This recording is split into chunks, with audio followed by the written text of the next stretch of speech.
Chị chú miền mưa tỏi à gì thôi. Bữa tặng hoa cô con hoa xịt son. Tại tiêu chia khó cơ hành phiết xin phiết tề nha. Để vừa xếp có tại tề với căn quảng chi căn cả há. Cả. Như hoa xịt son như bây giờ hiểu mơ mông nghe.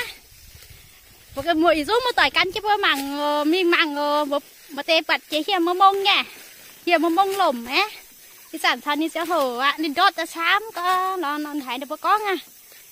Giờ mình cắt bún bùa mặn rồi, giờ mình thôi mình sợ, giờ cho lông nhé.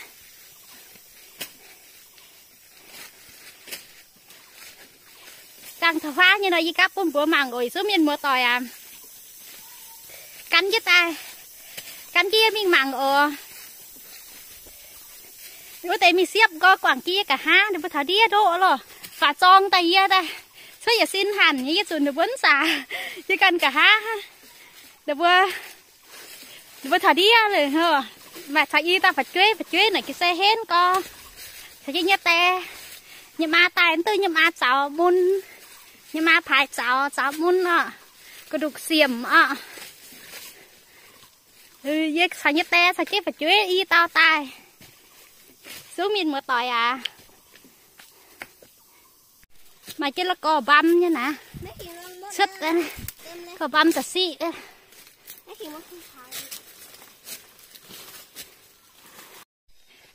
Để vừa thả đĩa độ rồi nhà nãy cả tay quảng chi anh chia vừa tay chuối này vừa xếp có cả vừa cháu hăng nò ha vừa biểu hoa kem điện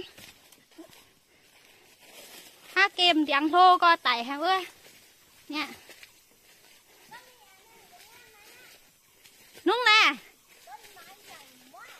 cáiต้นไม้thì tôi bật xe nhắn lau hả ha nó thò lói tim bà xăm nhắn hả ha đấy nó kem mẹ nè ấm buông vậy chứ khô phải chuối phái nha khô tai chia ha đom búa này tai chia ha khai sàn tiếc cái tai kháng lẹn ha khô co búa hén co như cái xe liếng hả cái băng liếng đấy cá hoa lùm đĩa siêu buôn bữa mặn thẳng hóa lùm đĩa kem té này nè bọn giờ trôm như nó hai tay cái giờ bọn trôm nhín rồi sao giúp giường cái nè lao hè nhiên xịt lên nhang gì sẽ nhang ngắn tay kia cái vật chuối tay rồi ha để tay giờ sườn nhẹ lưng tuyệt dùng này kiaต้นไม้ต้มยังไงน่ะเกมนักโคบช่วยยี่ตะปัดเนี่ยโคตรทานะตะลมป่วยไหนตายเจนั่ง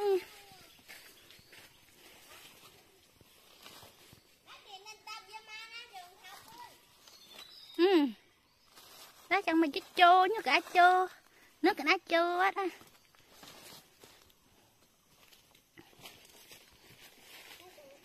thà đố rồi đâu về bao nhìn ôm tròn nó lại gì ôm bái gì tiêu kia ta lư ta thà độ ton ta hãy nói mà chép yếm nhá nông độ ha tiêu độ nè khô phải chơi này nên ngả nó đi bịa chuối như bật son như bịa chuối như bật son như chú ở chiếu thì bật đứa nang cái suốt ta chú nó kia tôi được hại khó lọ bịa nha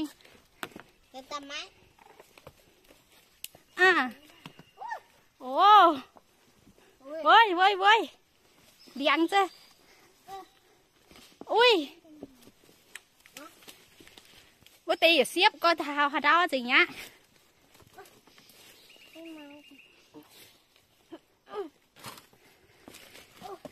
ui yên sức tiến đỏ gót nam tòng từ gốc nãy nhìn lơ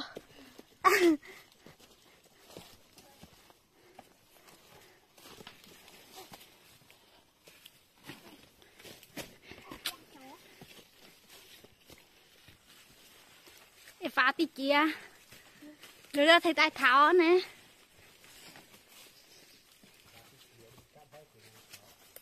anh chưa bái nhìn nè cô tạ nha nhận tím vậy ông đom tên nè nên việc tỏi thao tỏi lỡ thao mông đó chứ tòng tỏi lỡ sung mông tiêu tiêu bùm mảng mà sáng nghe thôi nhé lọ bữa thao tỏi lỡ xem mông điang ấn sung nè hiểu mông sung điang dịch sung ha như bây giờ như bây giờ nói sao cô có phao chia tiêu đá có để chia em phao chia anh chia canh chứ càng chia khó có là như bữa thao tao lô nè nhìn đót này bữa gió cả tia nè ha nè đang cái tài phớt đót tay kia mông nè nè đuôi nhá kè đứa nãy nhằn kia này nè nãy sẽ hiểu mông à nó vẫn nồng bữa gió rồi những cái té sự đót sẽ xiang nhá đót sẽ xiang nhá nó đang hẻm cái tỏi ạ chị xuống ạ mình kinh đang cái tay hiểm mông nắng hăng đào bao nhiêu chân mông quá nha đót nó sẽ xiang nè bữa thật ấy là cô trên rồi có té sẽ xiang có té ha đi hòm mang đó mà hiểm mông à nè nhà hắn nó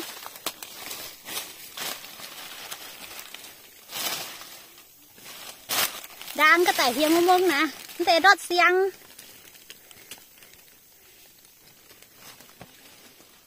ta phải chuối với nó nhằn nữa rồi vừa thao thế nó vừa sổ sáo thì sự với nó nhằn nữa đi ta hãy show này xí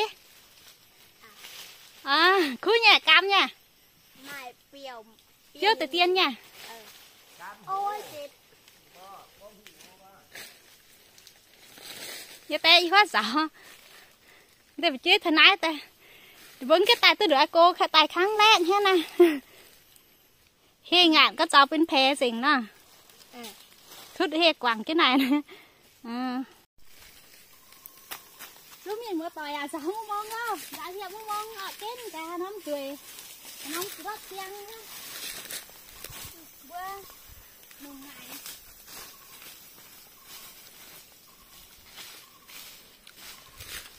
nè bộ tại phát với canh kia mà nha mông đang co nè và tao biết tên bộ đang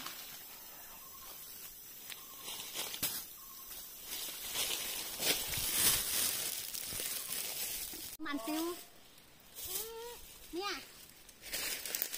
nó vắng gõ á thì nghe tao đi đốt vắng gõ áต้นมันสูงมากเลยเนี่ยนี่แม่แต่ข้างนอนนะกามอย่างที่กันอยู่ว่าเขานี่เย่นี่ว่ายิ้มโหดตลอดงอมกามก็นี่มือต่อยเดี๋ยวมองอย่าดังhả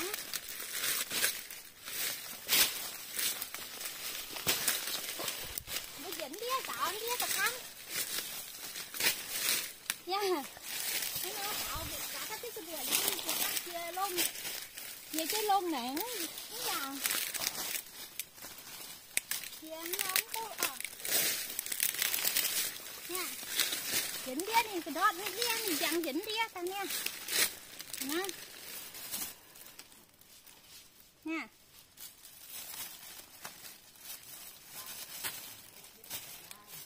ô tiền nó bơm nha thì nó nhàng thì nhá thì nói đó đây đây là đốt đây nè đó là dính nồng hú ha dính nón như hai bữa tạc cô hả nha vợ vợ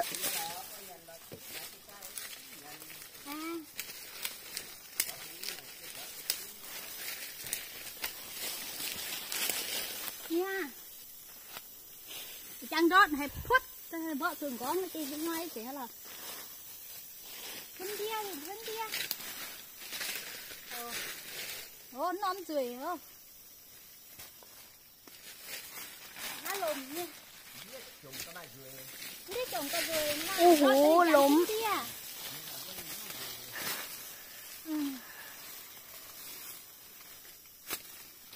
Nó tay hứng hồng trên thôi thì nó rồi nhá. Cái chân đi. Dám biết rồi. Kinh dám kia rồi, kinh quá, yên kia dám kia nhằm kia hả? Nha.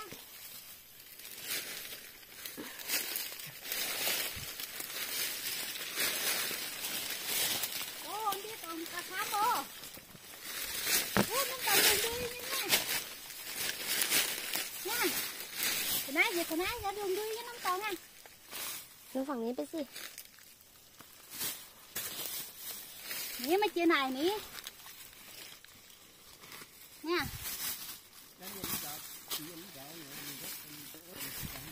Nó còn đường đi nha.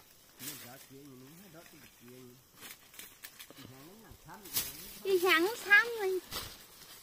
Bà nhắn là truy đẹp bẹ rồi xám con này nè cơ. Nhắn kim xám con này, nhắn đi xuân ấn là xám. Đi xuân nhắn cái nhắn đứt xám nè. Nó còn xăm tại đường đi cái đó.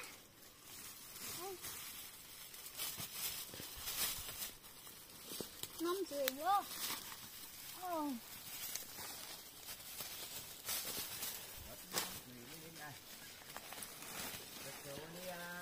Ây vô.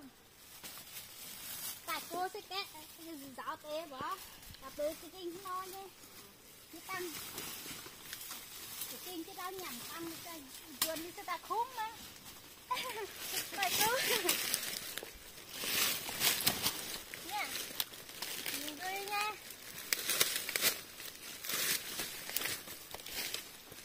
Ôi.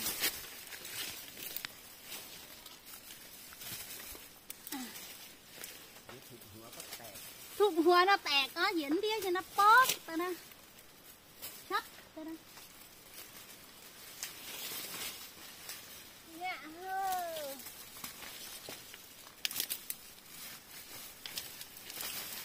Đã có rồi ngang vậy luôn. Ôi chị bác tự nhiên gón nè. Bác tự nhiên chân muốn. Wow, muốn cơ nè. Chính ra xong rồi trộm chứ. แม่ขิงอยู่แล้วนะ10 นาทีแล้ว À,ปิดเลยนะ ทายแล้วจ้ะ ปิดก็ปิดเลยนะ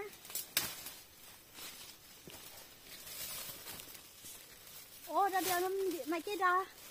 Cắt gì nó rồi nhé nè. Ôi, gì bữa. Nè bữa sợ. Nè. Cái gì nó như này. Gì nó rồi. Đi chăng đó. Ô, tụi cậu mà thăm đi nghe, tụi cậu à. Nó nuôi giỏ chùm nè, thì ta mà thăm. Em biết tao nó bướn giỏ nha. Bướn giỏ.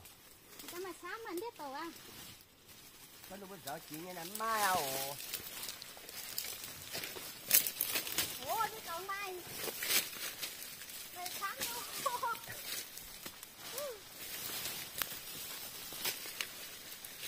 Đi phút đi mai. Đi đi con. Đi đi con này trắng nè. Đi đi con này mai.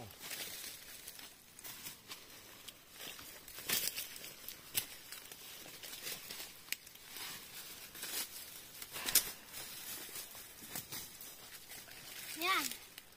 Ôi. Nha. Mông đấy, vậy cái mông tè ổn, mông ở cần nhiều. Nhung đây nó mong búa. Dẫn người chúng mông búa nè mà. Mày nhung nó căn nhung nó đội với đột men ra đá quấn dễ xem mong á. Nhìn đột men ra đá như này. Nhà câu mông ben nè. Nhung này dám năm con á.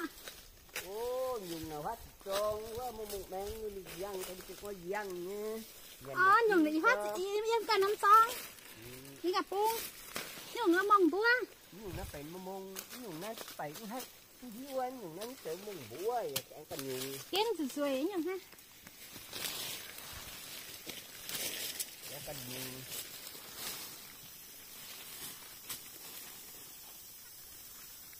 Dẫn cho mông tè.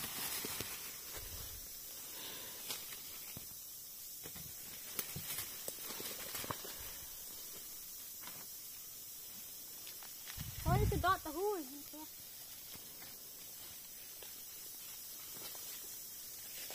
แม่ตะหยันกับ nó cũng phàm thôi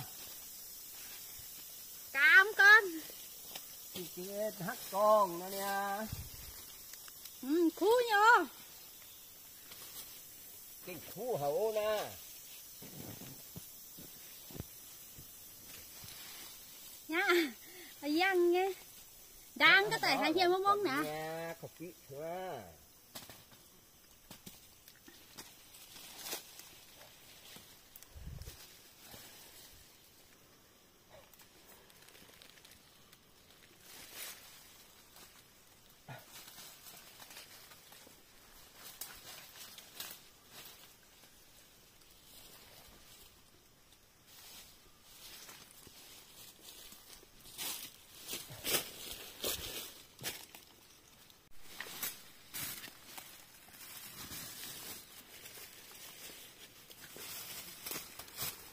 mông á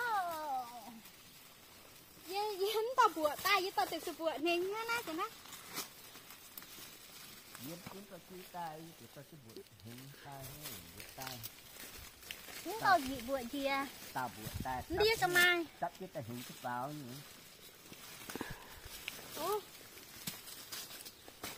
trên dạo mông là cái bùa cùi hóm dưới nhằn tăng nhằn chứ mình gió chứ mình tấn xây là ta tức cô hãy hút khúng mà cho cái xe sang tê nữa không xe to tức sườn nữa tê to sườn ha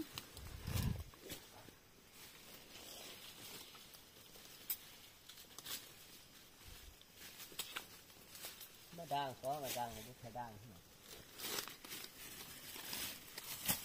như là đang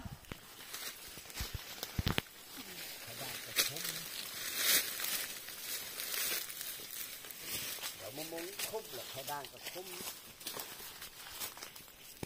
ôi nên đi không no nha biết tôi niếng ở gì đó ăn chết con có luôn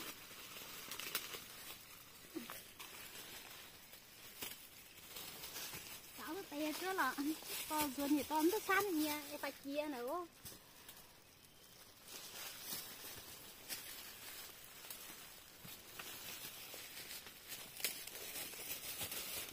nó cái cam thôi nè cam có nhận chụp cái gì hết tết giòn vô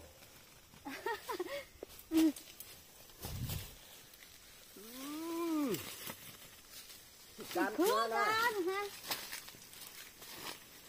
tiệm mông nha chứ tụi nó cam nó lùm như mông vậy tụi nó cam ní nè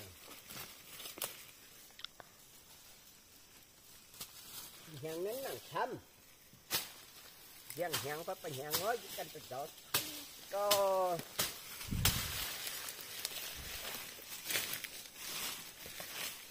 đi tiền cái xe cái gì như vậy ha đi sang kia nó khám mà dạ ta cái xe như cái đường đi ta kinh anh thích kéoเป็นnhận tiền hồi đào nè mà chỉ mà miền nhận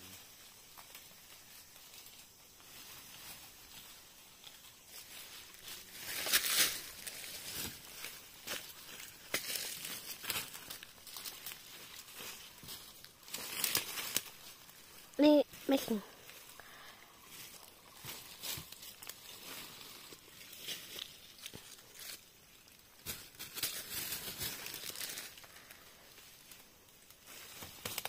gì thế mình còn ăn cái thế mình té ui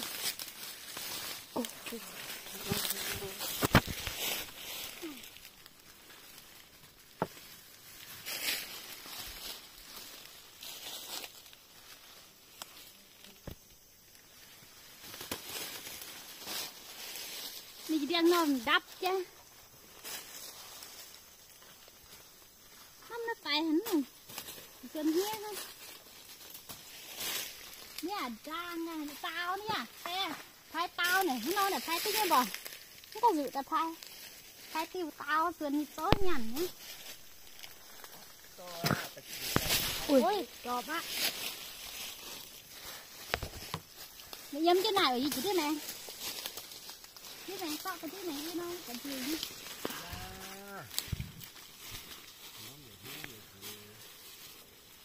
năm dần gì vậy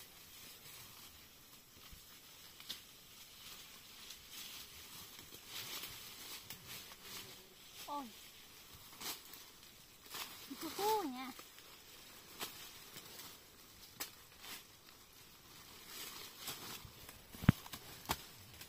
alo ô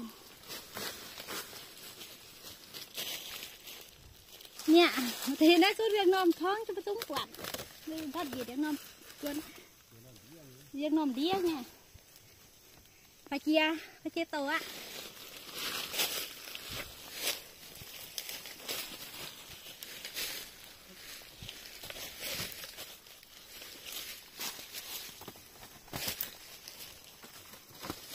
phải chia với tôi á chia tôi quên nhé mà nói rồi biết đâu rồi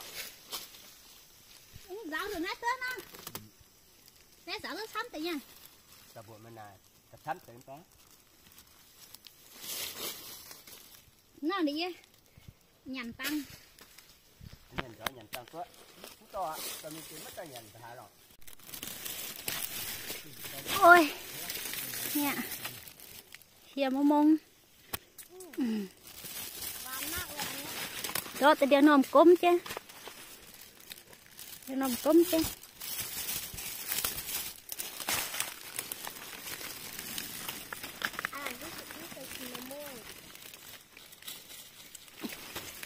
áo thì vui nhỉ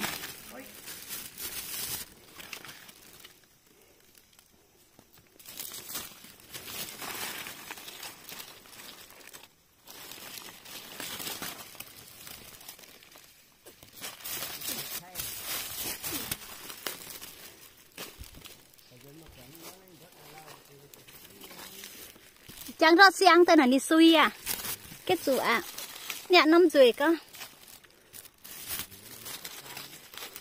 rùi nính cánh cam rồi đi dạo tới nè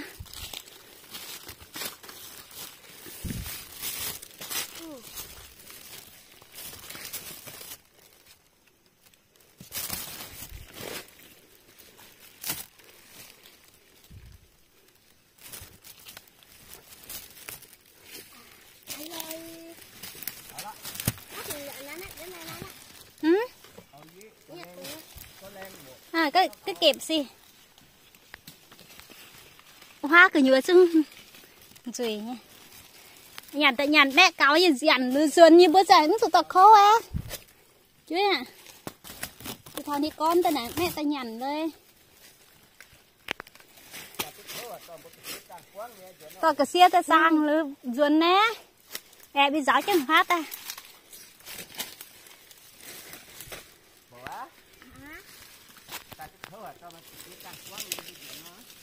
mấy cái nhằn y non viết và im nhạc con tôi đi nhận y nôm đi im nhạ ôi phá ta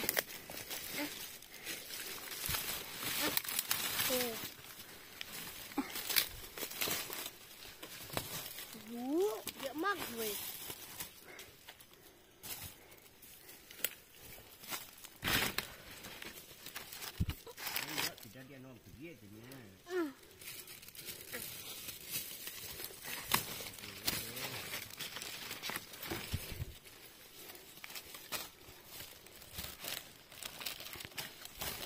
trắng bùi cho bữa ta vừa dẻ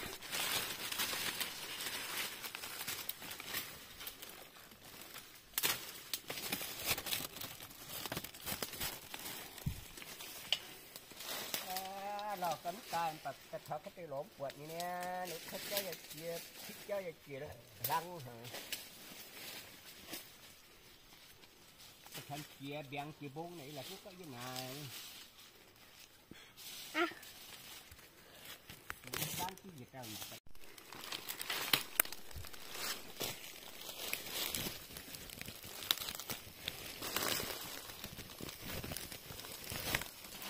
cho non cốp chứ nha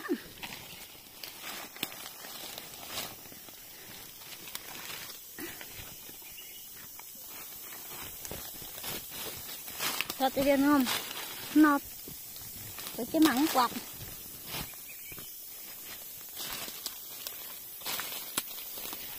Đi hẳn xăm.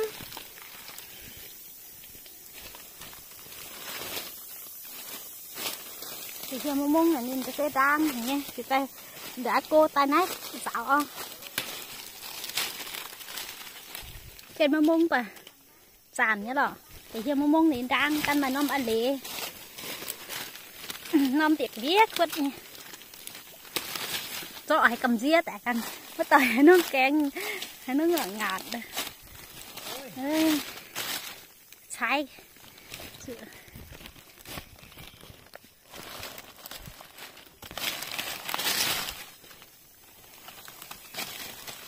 Nãy nó sẽ mông điang ọ được sung cả lô có này điang y tao chăm là cái điang này cái lô có điang lô có nè nè hier điang lô có lùm nè quài được tiêu ha mà sung nó cái mông sung xìa nó xìa sung xìa đứa sung này xìa sung nhé nó được sung ha nè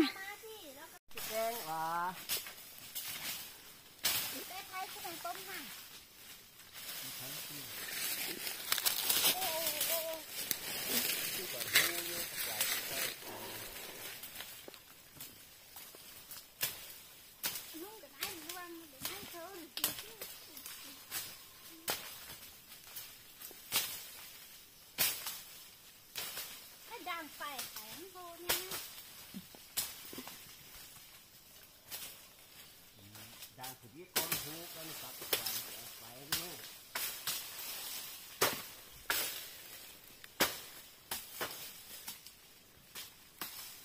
tam phải biết là thú ôi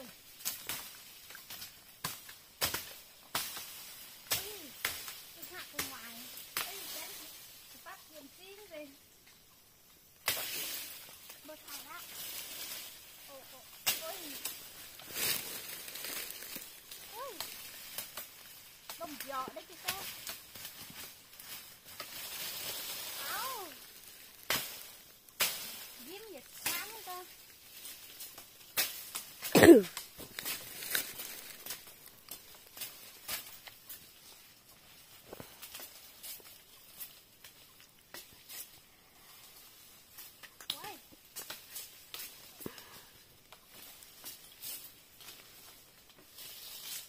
ôi diêm ba vậy nè nó chẹn lắm à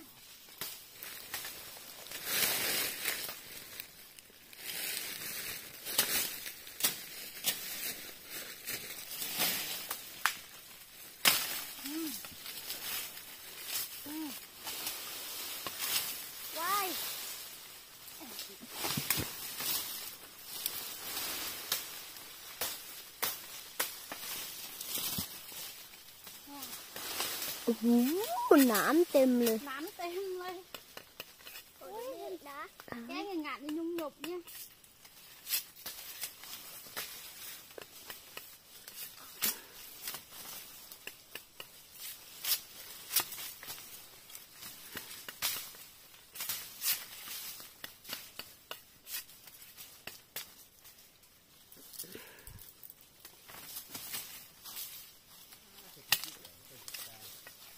ô cái nhiệt kinh hoàng nhiệt đó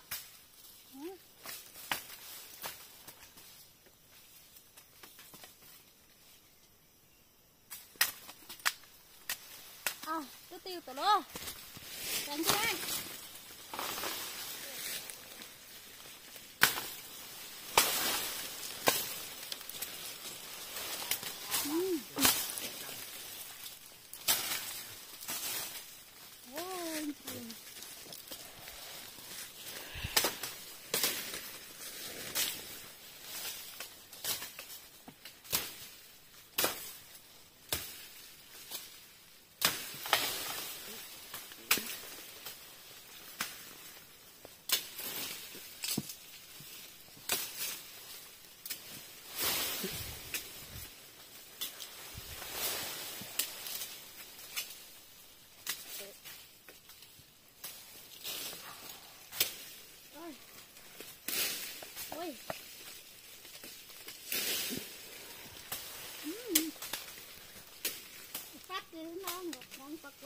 chuyện kinh nữa là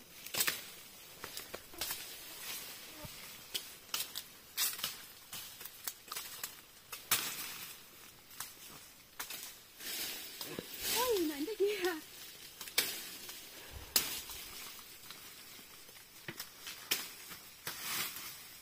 cá nám chín xám cơ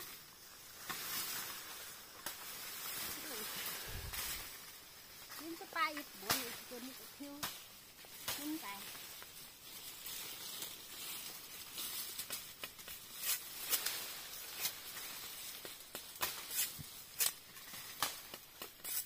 phải đang rồi đá cái xía tới gì nhỉ nè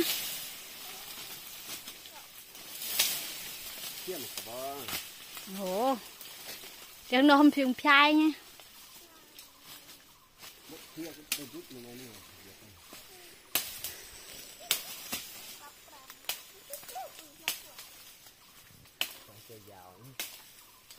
quài bật lô như tên này lăng này nhá xía tới gì phánh gì nè tao chơi sung sụt nhiều ta bị phai tiêu đó tao ta nữa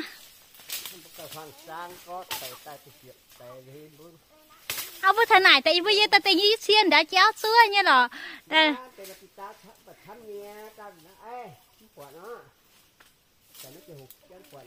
à người ta cô nhảy nhở đi nhang như xô như tao ô là chút cô nha ô bèn xoa thì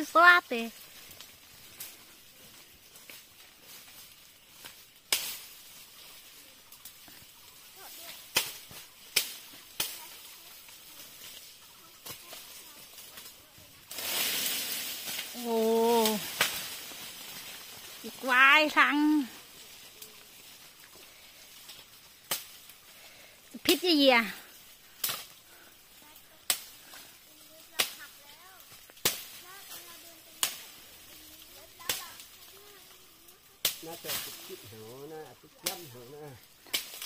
mình nùng xuống dù đi ye sao chứ phải dù lim ton ta cái dạo mấy ye dù ton bà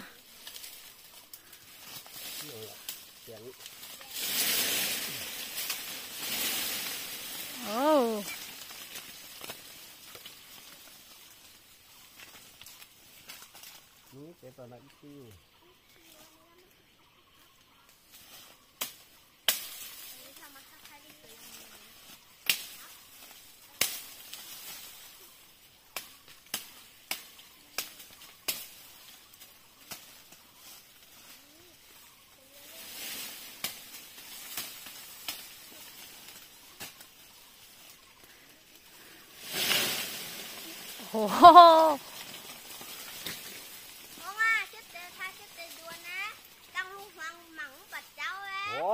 ôi gì đó cái hoang tiếp lại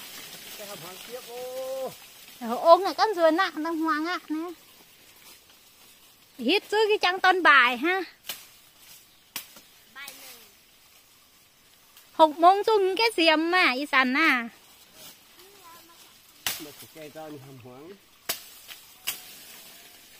thiết tế tao là giúp phai tiêu tên nó giúp ưa nhỉ tế tao xăm tỏ cái ná chẳng hoa gì xăm đâu gì xăm tiêu tiêu như cái ná phai tiêu tao phim tên như dườn như sức tiệt tấn nhỉ cái nhắm gì mà thất lô à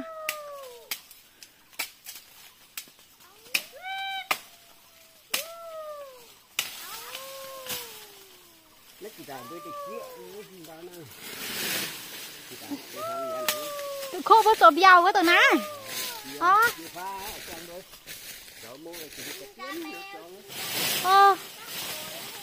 khô phải chơi với tụi quê đi lưu vé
ดังมันดูหูแพ้แต่แล้วไปมาดังสองไม่ได้เพชรก็ดังสองดังเป็นนะมันมากินอ่ะไม่ได้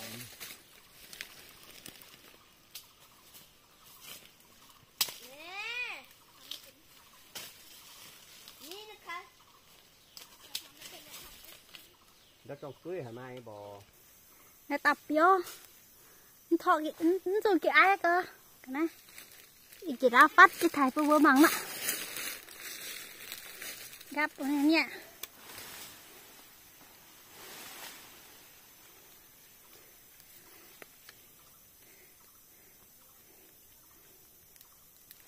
ôi đây đi cài miền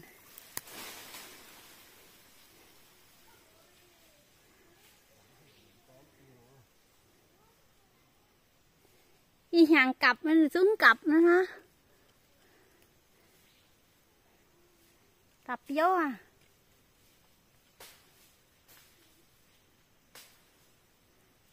ai sẽ tập vô à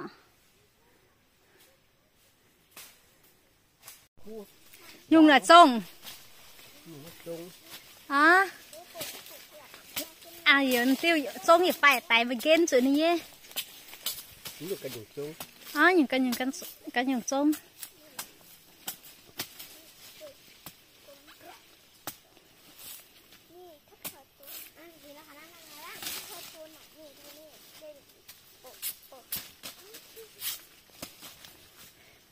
sợ tôi mông mông từ nãy sợ tôi mông lùm về sợ tôi cái sổ khi nhìn tôi xăm nhìn tới đường nãy ha nghe nghe như sợ tôi đường nãy hiện thay tôi tề đàng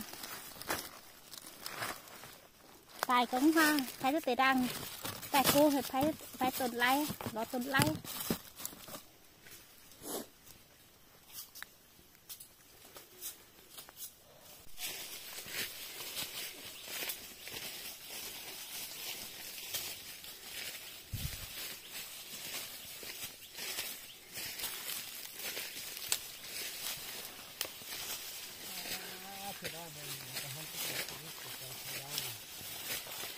rồi phán thì đang gì nhỉ ní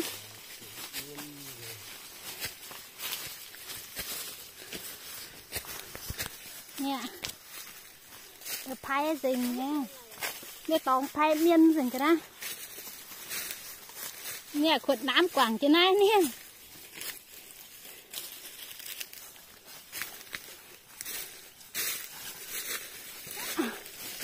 để sông nhịp vô con này nè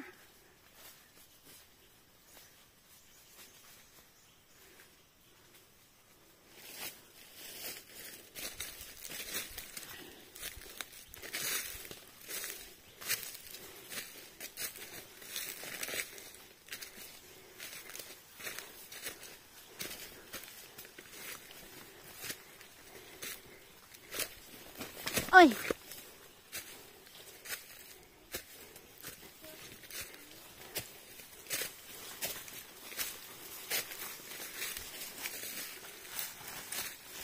đơnป่านั้นสู้โหดาว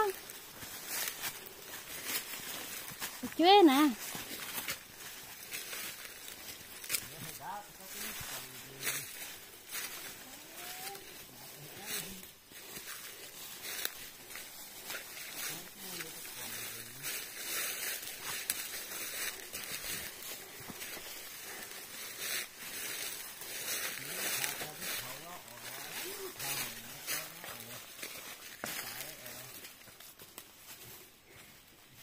phái tôi đưa tập phái này ít tiêu tiền hết phái tăng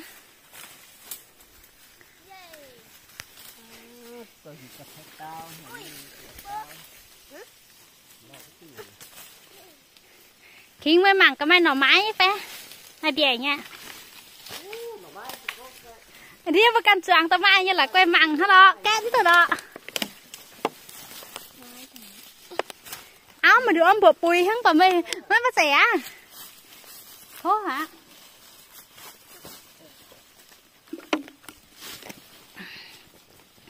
Kinh vừa hốc uôm nhẹ mà thì tiên uôm á. Áo mà mông một bụi chết đường này thế này mà anh dáng rất đĩa nhỉ. Mình giáo tay. Có tôi đuổi khô thà đâm cháu ta. Có tôi khô hay thà đâm cháu ta này cái quàng á. Như giáo tôi tên nè. Áo mà nó ngạt lấy là. Mẹ à.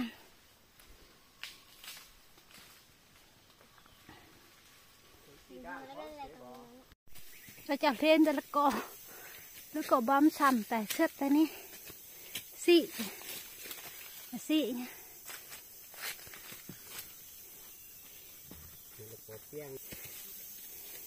Là cỏ piang à. Cái ta sông nhằn. Nhằn sổ lai à. Nè. Rồi chào thêm được cắn cái cháu nó mai. Sướt cái cháu đi. Là cỏ. Này là xị đó cái nhớ gì mà.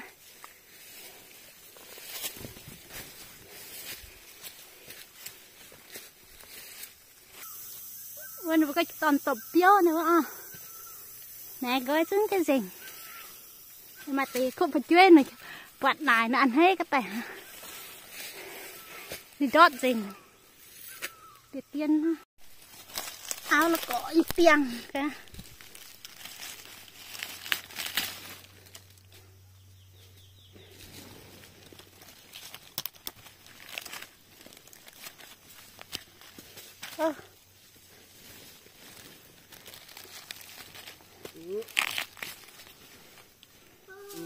Nè. Tôi bình viết tật sông tớ nó.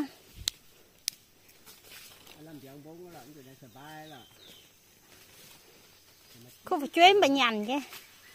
Sự hết cái phần chiêu giáo trông ra phần chiêu bùn ta sẽ mẹ lại ở không phải chuyên phải nè. Chăm tẻ à. Đâu vậy mai, Đĩa vậy mai.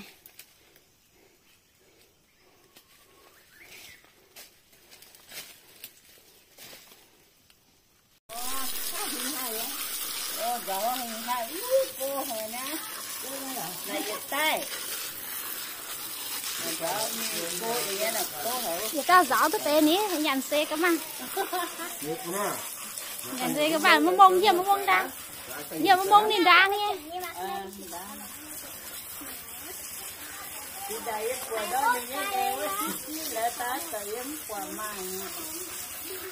Một phút rất là nhàn mà.